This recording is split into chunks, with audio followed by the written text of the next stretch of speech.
Hello, everyone. We will begin shortly.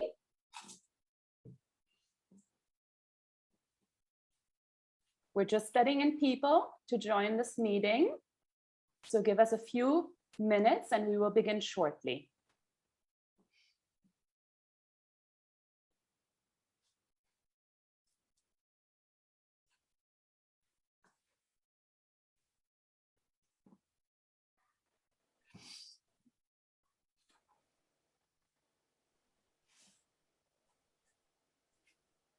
Hello, everyone. We will begin shortly. If you wouldn't mind muting yourself as you're coming in, we're just letting a few more people into this meeting and then our lecture will begin.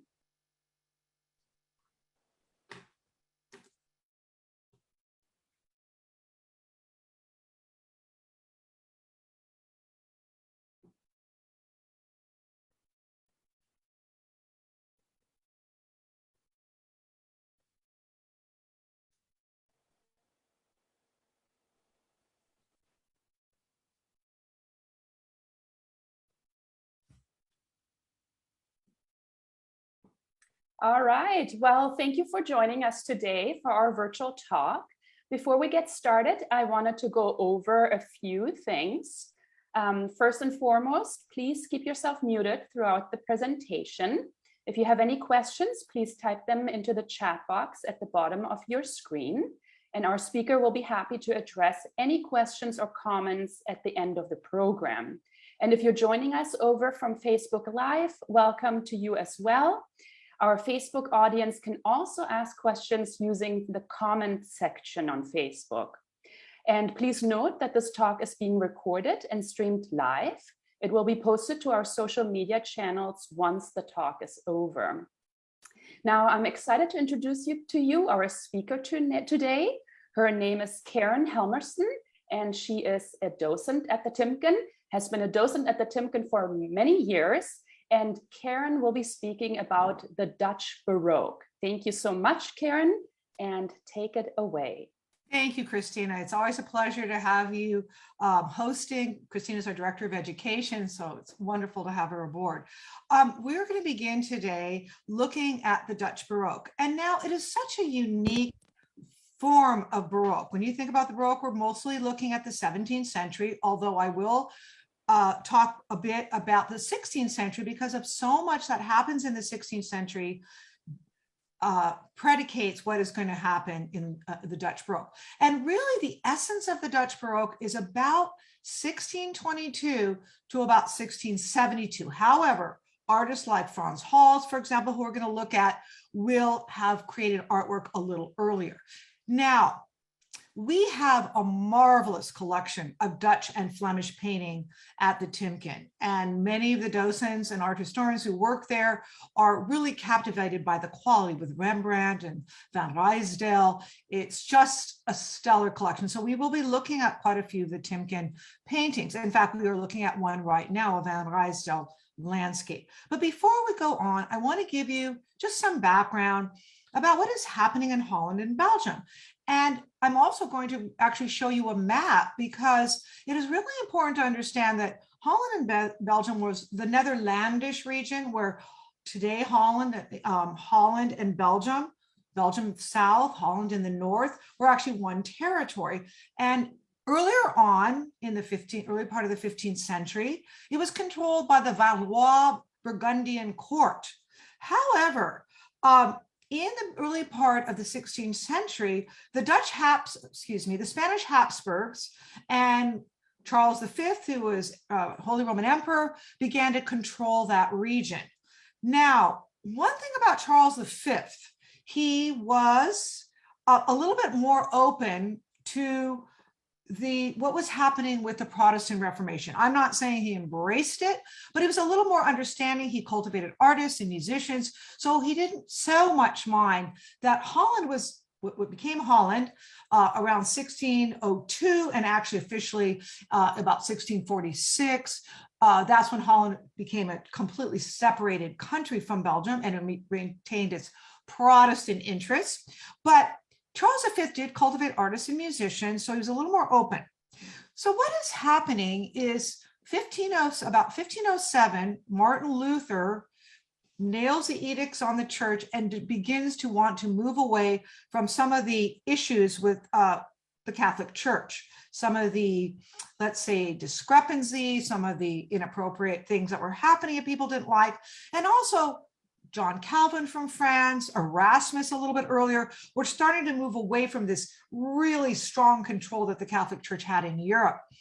The other thing is, with writings by Erasmus, for example, a theologian, Catholic theologian, he started to translate the New Testament, and people began to see a little bit more of a humanistic quality to the world. And so Erasmus is one of the people who really started what we consider the modern world. Now, we will be talking about this painting. Rest assured, it's one of my favorites, but let's just look at a map. Now, for example, Jan Vermeer often detailed maps in his paintings, and we will see that. But here's a map of Holland and Belgium from the 17th century. So as I mentioned, Holland would, although sometimes maps at this time were oriented to the west, Holland is in the north and Belgium is in the south.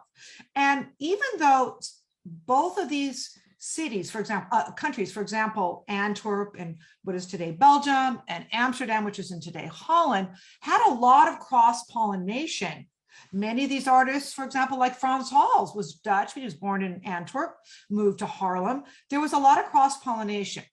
So we've established that this is an era of counter-reformation, of the Protestant Reformation. This is the era of Holland becoming an independent nation. Now, what are the characteristics of Dutch art at this time? It's really interesting. First of all, when Holland begins to move away from the Habsburg Empire and Catholicism, they develop a national pride. And the national pride helps them create a lot of magnificent art in many genres. It also proved to be economically a great nation. For example, strong military, science. We have like von Leeuwenhoek and others working on the microscope. We have strong military, we have trade that is really successful, we have art developing, and science. So Holland is what is today Holland, was a really fascinating place. The Dutch style is different than a lot of the Baroque. And I'm going to show you why and tell you why, but we often call the Dutch Baroque the era of realism because the Dutch were profoundly interested in detailing their own middle-class lives and realistic aspects of nature, cloud formations, botanical drawings like tulips in the era of tulipomania, which we will talk about. But they also greatly admired the predecessors in the Netherlandish region, Albrecht Dürer in Germany, Pieter Bruegel the Elder. Many of these great artists helped, and Jan van Eyck even earlier, helped to establish the style of painting that we would find in today Holland or in the Dutch Republic. So let's look at one of the masterpieces of the Timken, but also one of the masterpieces in all of Northern Renaissance art. And this is a painting by Pieter Bruegel. Bruegel the Elder was Catholic, but if you look at the date, this is about 50 years into the Protestant Reformation. He also depicts Catholic and Protestant subject matter, and he loved to paint parables. So this is what's called the parable of the sower, and it's an oil on panel. The Dutch and Flemish artists did still use panel, although you'll see many of the paintings are on canvas. Like in Italy, 16th century, almost everything was on canvas except for frescoes. But in Holland and Belgium, we still have a little bit of that use of panel. So this is oil on panel. And what does it depict? Well, it depicts the parable of the sower in Matthew, Mark, and Luke from the New Testament.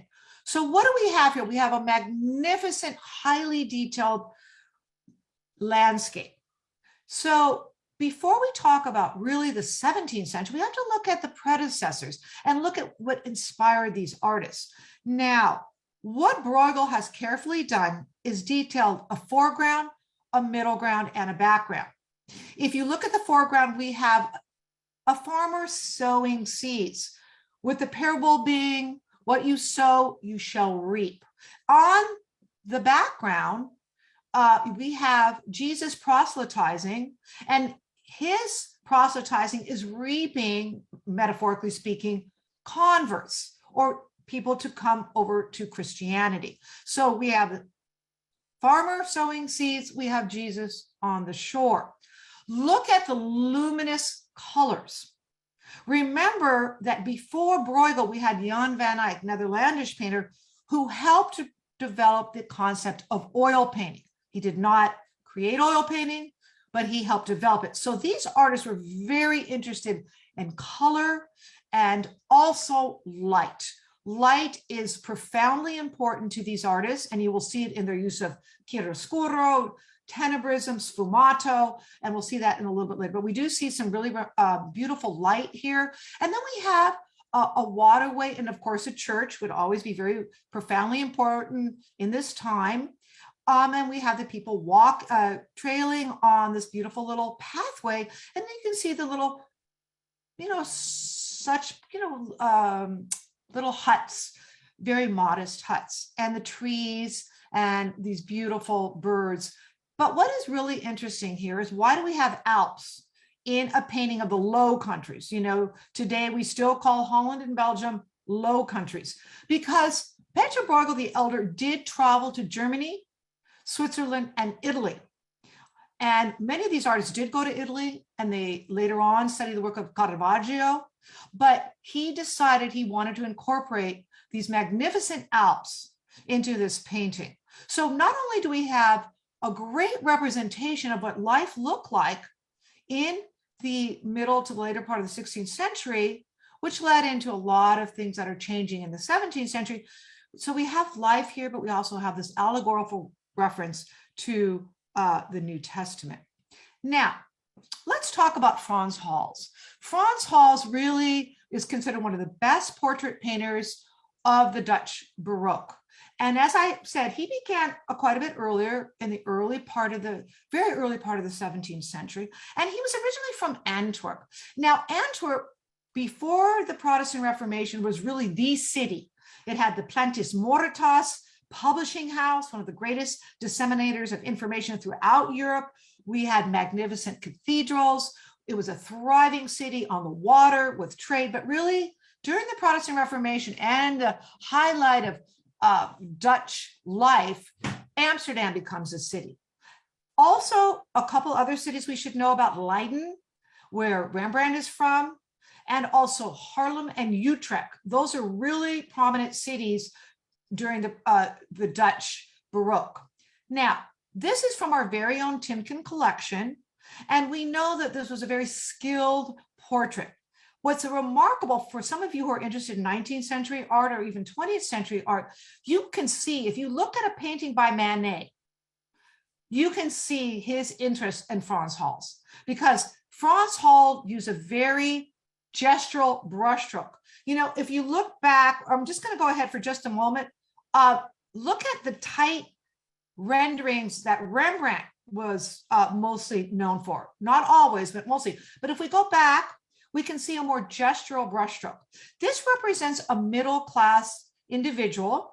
He is 48 years old, because it says it right here, and the artist's signature with the date. And this is a commissioned portrait of a middle-class person, and he's in a doublet, which is this kind of rather plain uniform. And then he has a cloak and this white ubiquitous ruffle that you often see at this time period. He's not in a jovial sense, but he does look prosperous, and he looks pleasant. And many people said it was kind of indicative of the life that Frans Hals led, because he was successful and he had a very thriving artistic practice. Now, Frans Hals was also known for painting group portraits, like militia portraits, we'll see with Rembrandt. And just last thing I want to point out is, as I mentioned, the Dutch Republic was very successful at this time. It was more middle class. Gone is this Catholic or Habsburg aristocracy. And really what we're looking at is a middle class Protestant country that is trading and that has very good economic structure. So the middle class is burgeoning. With that said, they were commissioning many artists to paint works for their homes, smaller paintings mostly to decorate their homes. And then we have different genre that is developing and subgenres like portraiture and group portraiture and landscape and seascape and and so history painting losing its allure, and we're going to more reflections of everyday life. Now, the Malay Baba has many different names. Some people call it Mad Beth, Crazy Lady, the Loony. There's a lot of interpretations, but she's basically sort of looked at as someone who was emotionally or psychologically a little affected. Again, look at these magnificent brushstrokes, very gestural. And then, of course, we have this really beautiful chiaroscuro that was so influential to these Dutch artists. Realism, light.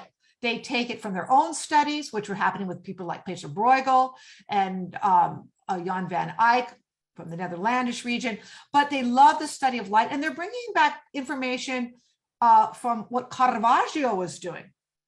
And also, we have some memento mori or allegorical references. So here are the allegorical references. We have an owl on her shoulder. Is it wisdom? No, actually it means drunk as an owl.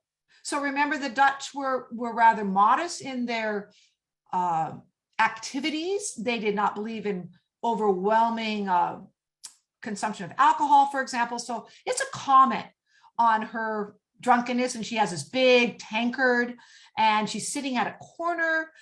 And many people said, Adrian Brouwer also did a very interesting painting of someone who was greatly inebriated. So, Malay Baba. Now, let's go on to one of the greatest masters of the Dutch Baroque, and that is, of course, Rembrandt van Rijn. Rembrandt was from Leiden. Leiden was a really interesting city because Leiden had a university, and Rembrandt studied at Leiden. And it's important to know that because before this time period, many artists learned their craft from guilds, the Guild of St. Luke, for example. And guilds continue to be popular at this time. However, artists began to have smaller collectives of artists.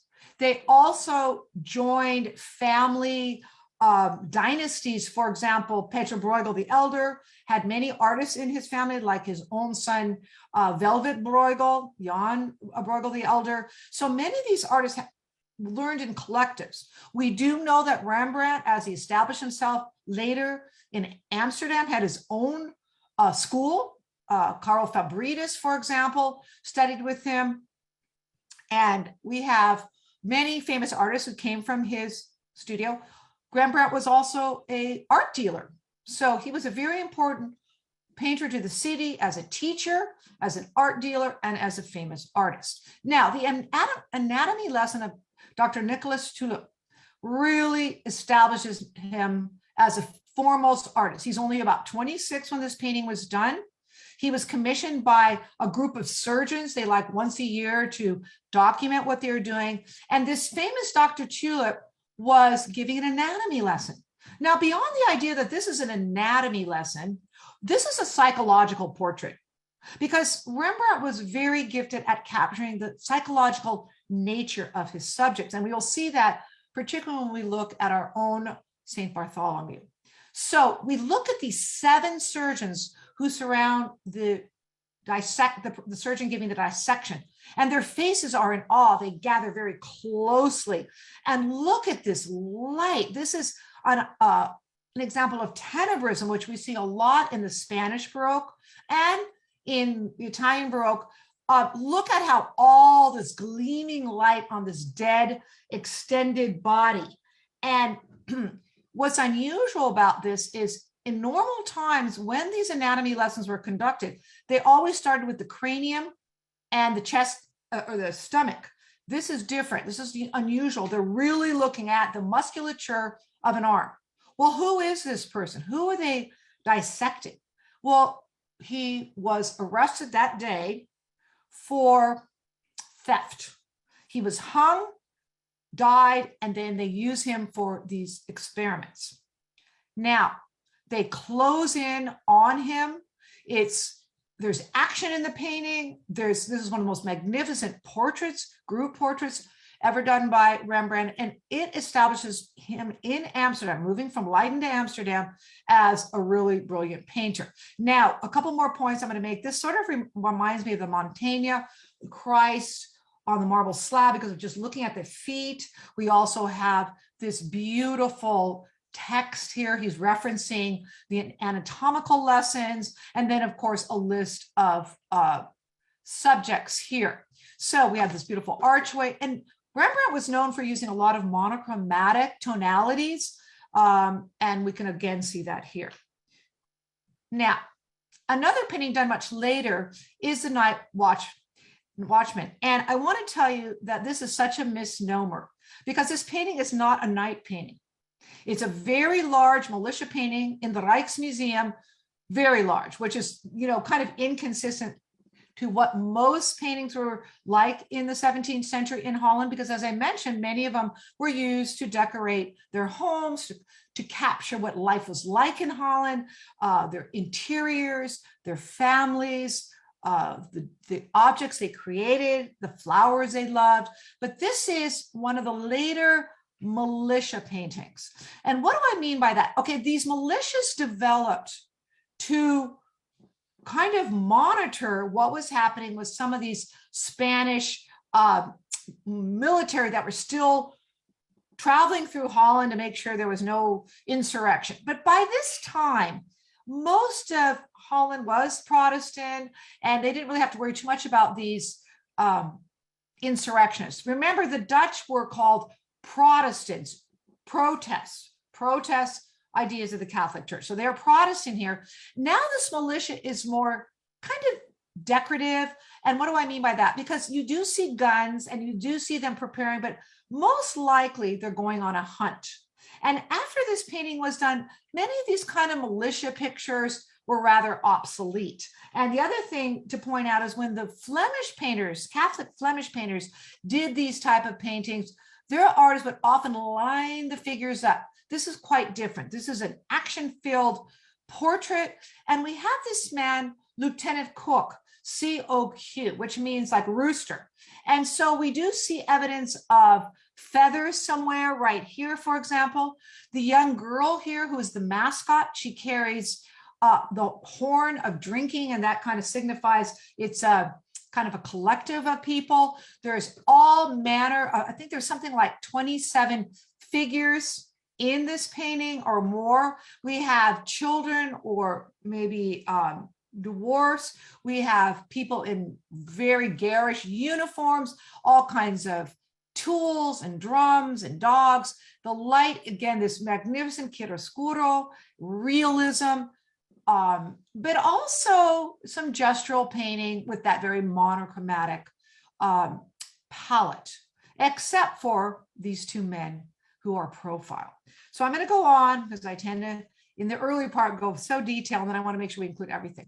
So this is our magnificent Rembrandt, St. Bartholomew. And St. Bartholomew was flayed alive for his religious beliefs, and that's how he was martyred. So of course we have St. Bartholomew holding a knife, which he was flayed. He was scalped, more or less. Let's look at the date. A couple things to point out in this date. Within this time period, Rembrandt had some real tragedy in his life. What was that? Saskia, the wife of his dreams, he loved her, was deceased. She had died young, and she was very wealthy, and she helped build Rembrandt's studio and beautiful home. If you ever go to Amsterdam, you can visit the home. And so things started to go rather wrong for him, not only economically, but emotionally. His son Titus does not live very long. He lives into, I think, his 20s. But Rembrandt economically is a mess. He's about ready to declare bankruptcy. He overspent. And it's not just kind of waning interest in his work, which did happen. He was an art dealer, but he began to have economic problems. So when you look at St. Bartholomew, you understand that not only this is a saint's consternation and introspection, but it also kind of reflects metaphorically what our very own Rembrandt was going through. So this is part of the Timken Magnificence, one of our key paintings. It's often loaned to major museums. We're all very sad when it is loaned, but look at the light as it falls on the face, furrowed brow. He turns and looks sort of off in the distance. So this is a magnificent painting that you can visit at the Timken when we reopen very shortly. Now, Albert Cuyp was known for his seascapes, and he is painting a really important occurrence in the town of Dordrecht, city of Dordrecht. Dordrecht is about 40 minutes outside of Amsterdam, and it's on the Maas River. And what is this magnificent seascape depicting? Now, when I said genres and subgenres, Albert Cuyp was known for many landscape, but he also had this subcategory of seascapes. What we're seeing is a vision of what happened at the very tail end of the fight for Dutch independence. So as I told you, in 1607, the Habsburg control is actually waning in Holland, and it really considered independent Protestant nation. It wasn't, though, until about 1647 or 48 that with the Treaty of Westphalia and the Treaty of Munster that Holland becomes separate from the Habsburgs. Totally. Goodbye, Habsburgs, we're in charge. However, this documents in 1647 or 48, just before that treaty was signed, that 30,000 men are in this kind of bay, and they are celebrating their power. They're very proud of who they are. The Dutch really took separation from the Catholic Church and ran with it. You know, we're an interesting nation. We're smart people. We're going to really build up our Navy, and we're going to succeed. So you have 30,000 people celebrating almost the end of what is going to be the separation. Now, this individual here with a white and red sash, he was commissioned this painting, a wealthy man. You know, we had a very middle-class nation, and we didn't see this aristocratic type of culture that we saw in places like Italy and Spain, but we have a very middle-class country, but we did have affluent members who could commission a very beautiful seascape. Look at how the clouds form. The Dutch love to look at they used telescopes. We had von Leeuwenhoek and others working with microbiology and telescopes, and how light, this very metaphorical light, like God is sort of watching over. We have people on the quay in the church looking at all this activity and just these multiples of people. And then we have, of course, the Dutch flag, which is somewhat similar in color to the French flag, but of course, this is the Dutch flag.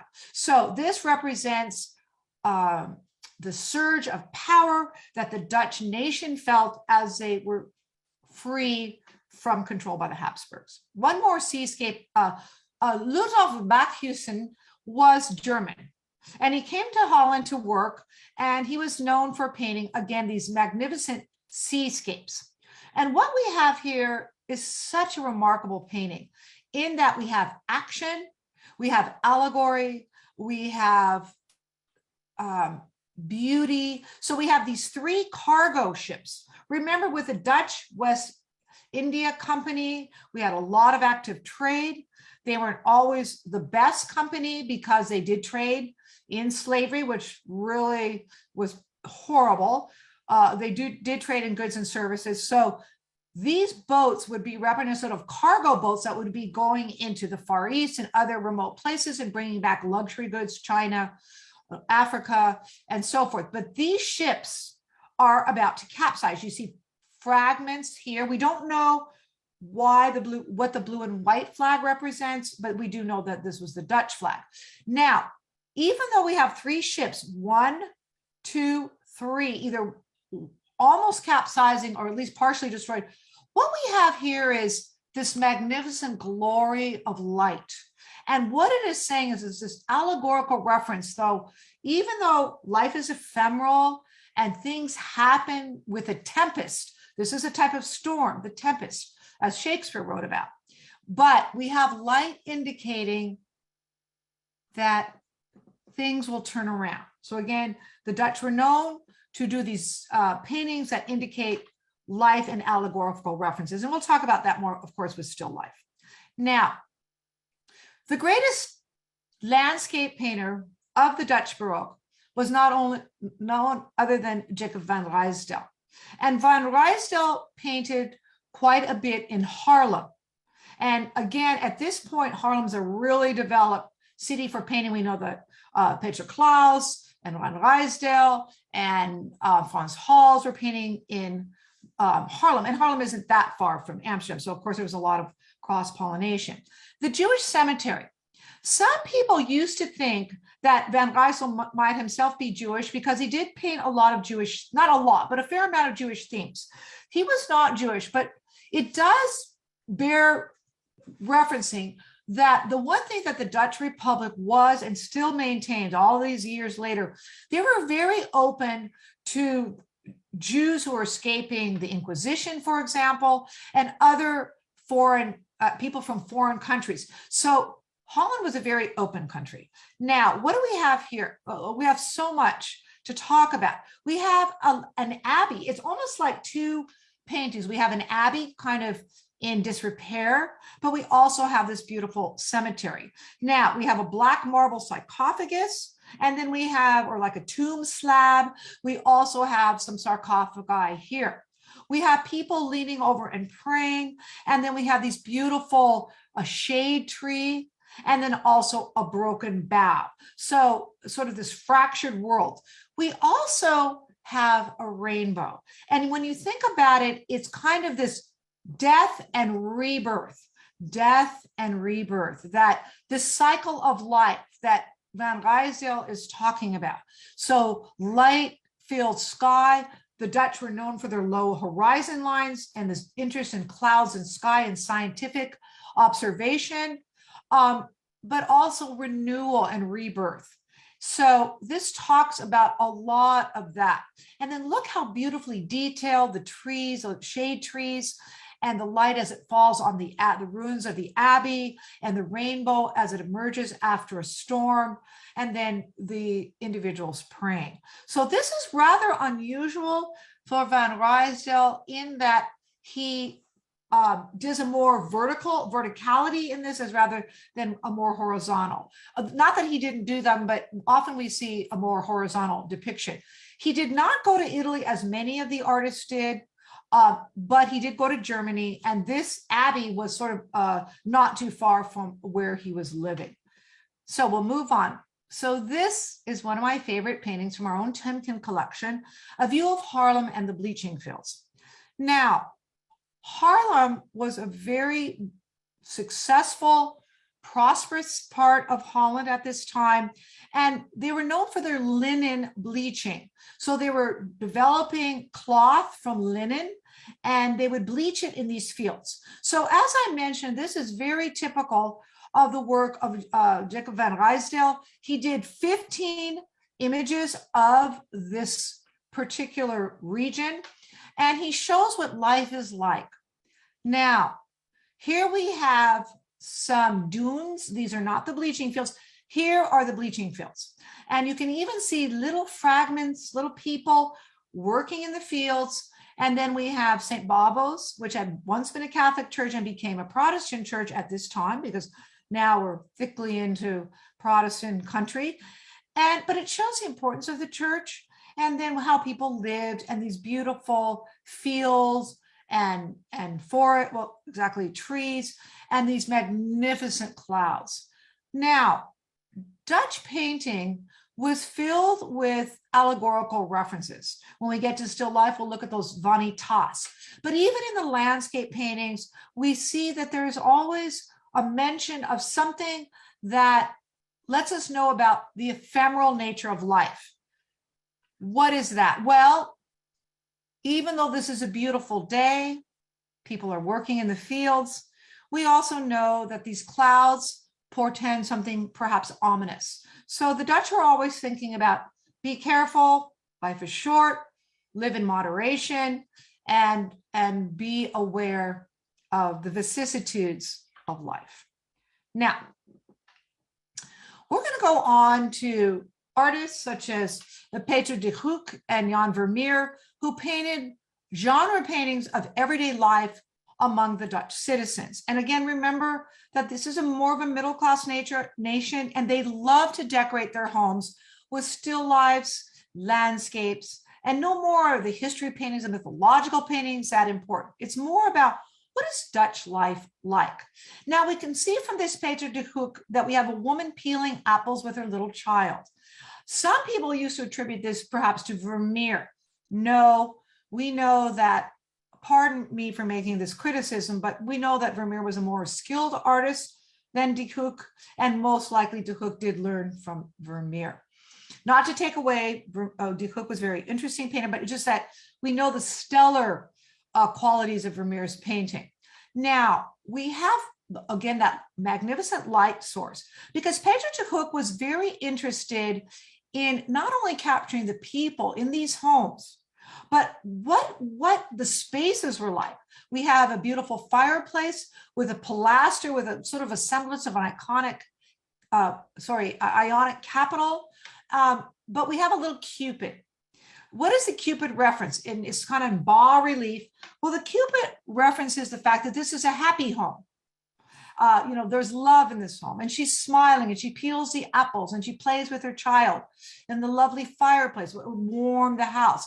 And she's probably a little above middle class, because not only is the space with a beautiful mirror and the light and these glass windows, but she's dressed in white fur and, this rich skirt, and she's dressed a little finer than many people might be at this time. So this represents an upper middle class family.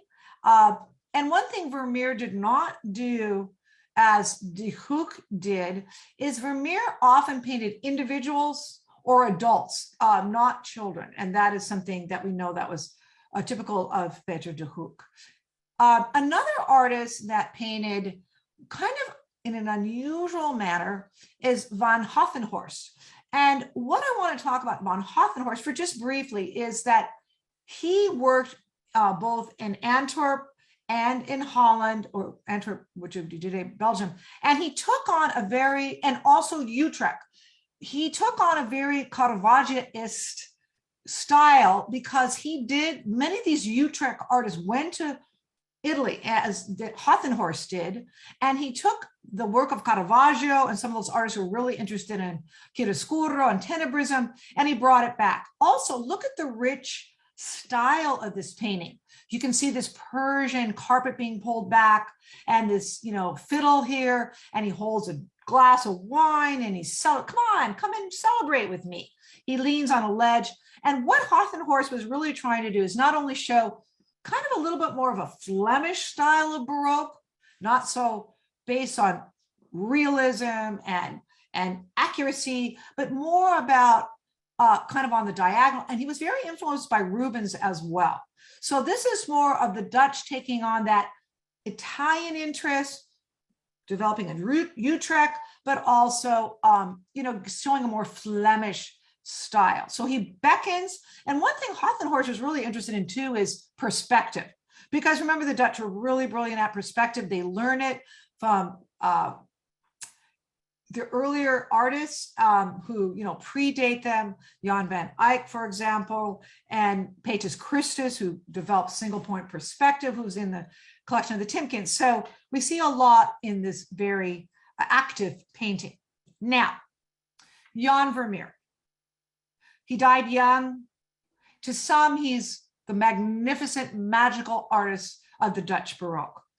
It is said that only 34 to 40, I think it's about 34, 35. Some people say as many as 40 paintings were done by him, but not a lot. And I am going to show you a cityscape that is so rare because only 3 were painted and only 2 survived. So we'll say that maybe 34, 35 are extant today, but a few missing along the way. So Officer and a Laughing Girl. So let me say a little bit about Vermeer. He lived in Delft, and this is really interesting. He was born the same year as van Leeuwenhoek. Van Leeuwenhoek lived in his neighborhood.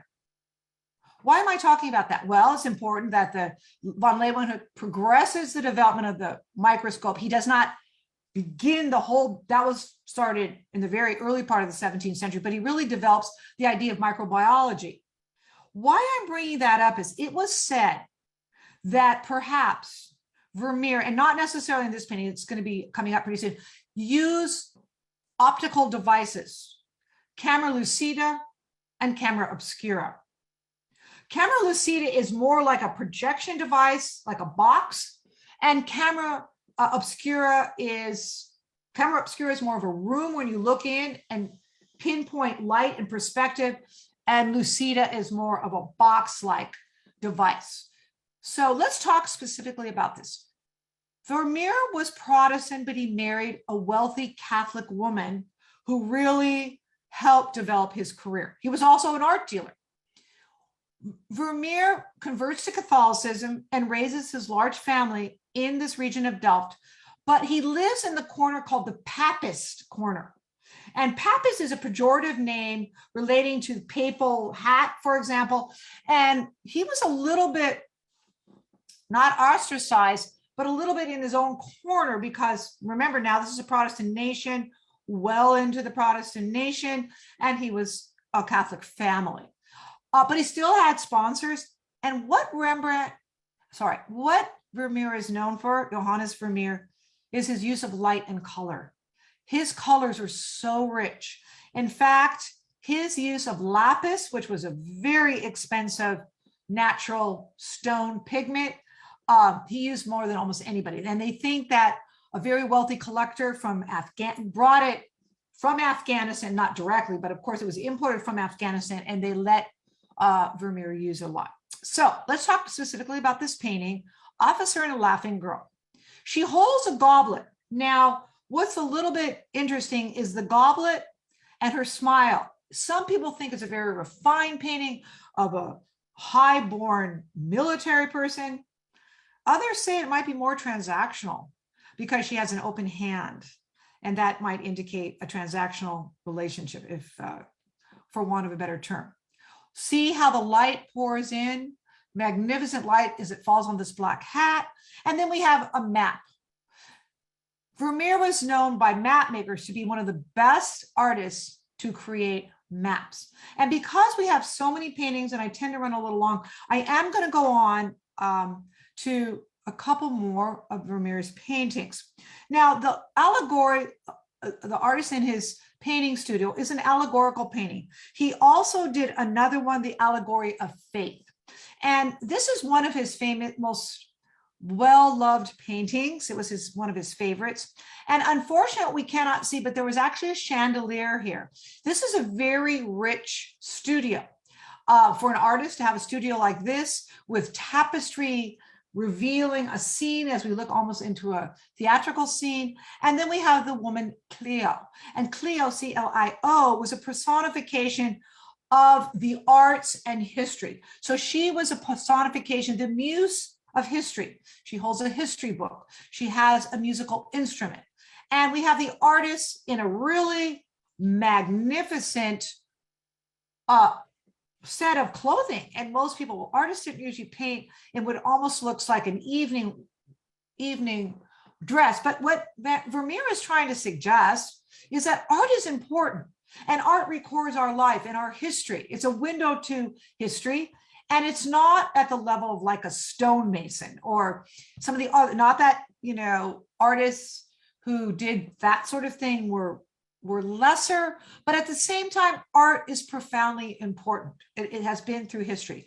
And you see this mask here, this beautiful mask, and these rich fabrics, and this exquisite light, and her lovely headdress. So this is the artist in his painting, and it's allegorical and a personification of a philosophical thought process. Now, one of my all-time favorite paintings from this time period, please take a moment. I'm just going to count to 10 in my mind and I want you to look at this. I'll stop talking for just a moment. Take a look at this breathtaking painting.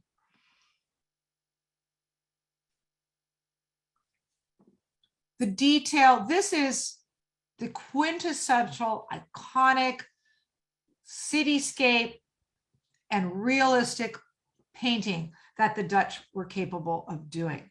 Now, the view of Delft, remember Vermeer stayed in Holland. He was living in this region. And this is painted from a higher plateau. It's almost like an aerial perspective. And we have, looking down at the city, a really interesting perspective. But even Pieter Bruegel used aerial perspective 100 years before. And what we have is the people on the quay and the city buildings reflected in the water with this magnificent light.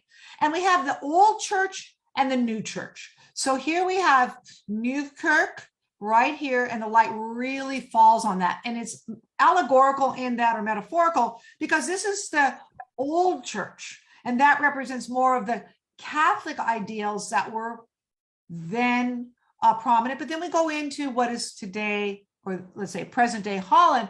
It's the Protestant church, Dutch Reform, as it were.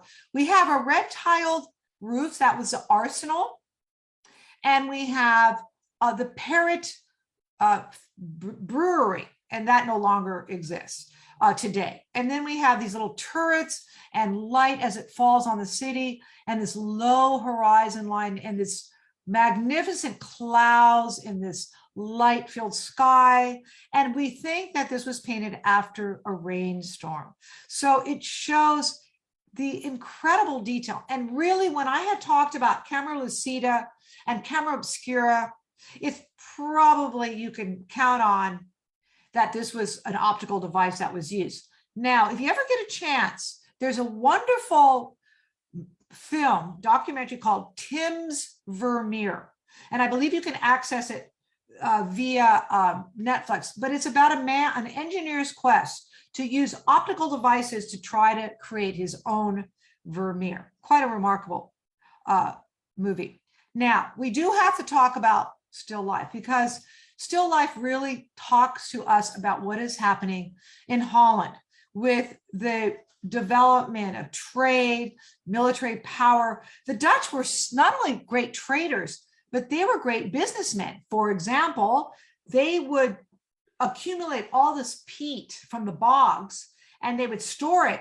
And then when countries surrounding them, like Germany, said, yeah, we need a little peat for fire and building and so forth, the Dutch would say, we just happen to have some peat. Might be a little more expensive, but we have it.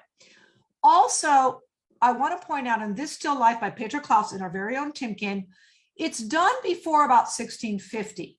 Why am I mentioning that? Because earlier in the 17th century, trade wasn't as quite as developed, and you don't see as many exotic items like things from China and Spain. You see more of objects that were a little closer to home, not to say they weren't in, but more you would see objects that were found in Dutch homes. Now, we do have Venetian glass. We have this overturned earthenware, beer, stein mug. And what is he commenting on? Well, Pieter Claesz, who came from Haarlem, along with William Klaus Heide and Frans Hals and others, were really prominent in this. Well, Klaus and Klaus Heide were the best still life painters from that region. And he paints what's called a breakfast scene and a smoker's requisite. So we have smoking implements, tobacco, pipe, and brazier, where they would light it, but we also have beer and kippers. Now, the artist was so talented that he cantilevers the plate of fish over the tabletop to show just how skilled he was.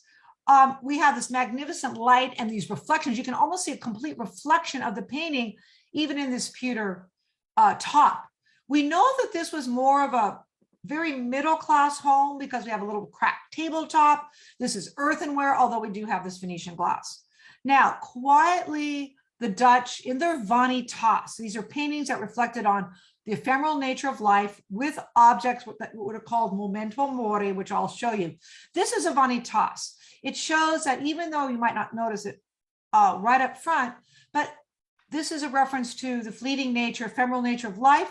We have dying fish, we have embers that are burning down, and we have a half-consumed glass of beer. So again, this allegorical reference to the ephemeral nature of life. I have to talk quickly about Willem Kalf. Kalf was remarkable. He lived in France for a time, and he also worked with some of the Utrecht artists. He lived in Saint-Germain-du-Pré, one of the most beautiful parts of Paris, and he really studied some of the magnificent wares that were coming through into Holland. Many of his canvases can be seen throughout the world as far away as even Russia, because his work was that well loved.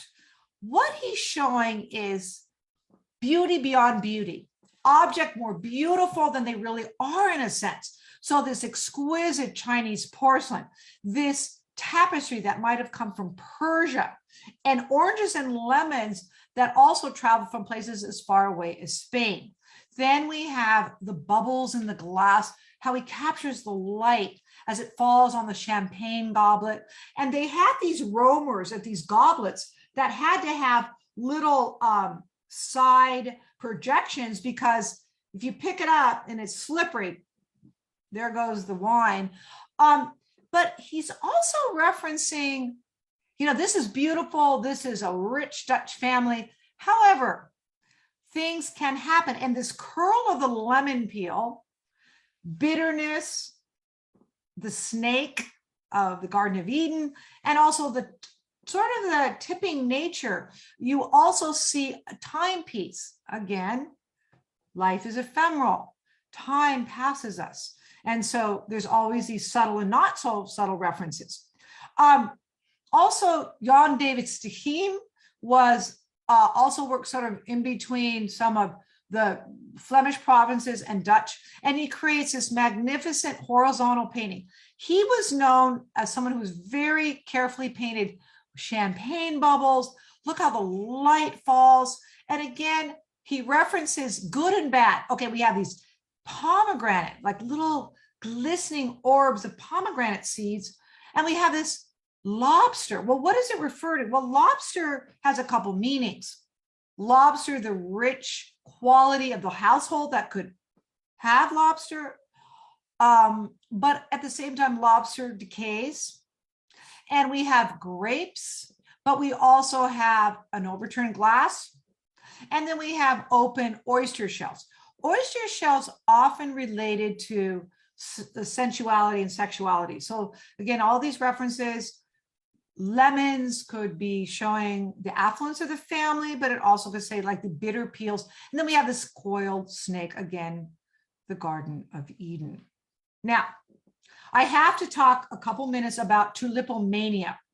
If you get a chance, there's two books I want to, some of you really like to do a little deeper dive, and two books I'd like to refer to. One is The Art of Describing Dutch Art by Svetlana Alpers out of Berkeley. She was one of the greatest, like Arthur Wheelock, one of the greatest intellectuals who dealt with the Dutch Baroque. But we also want to talk about a book called Tulipomania. Tulipomania talks about what was happening in Holland for a short time, and that was this over speculation on tulips. Tulips come from the steppes of Russia into Turkey. If you ever go to Istanbul, which I've been privileged to visit, you can see a lot of tulips in the Sultan's palace. So tulip is turban, and the Dutch fell madly in love with tulips, and they speculated on, and it almost ruined the whole Dutch economy, because rare tulip bulbs, particularly the ones with this pest, which created this kind of, not pest, but like a fungus that created this striping, was so valued that people, and this is true, would literally trade what would today be like a condo, a house, $500,000, $1 million townhouse for tulip bulbs. So it was bankrupting the country, and they finally had to stop with that. So I see our very own Christina is ready to ask for questions. And I'm gonna just see if I'll just go through really quickly the last remnants of the paintings.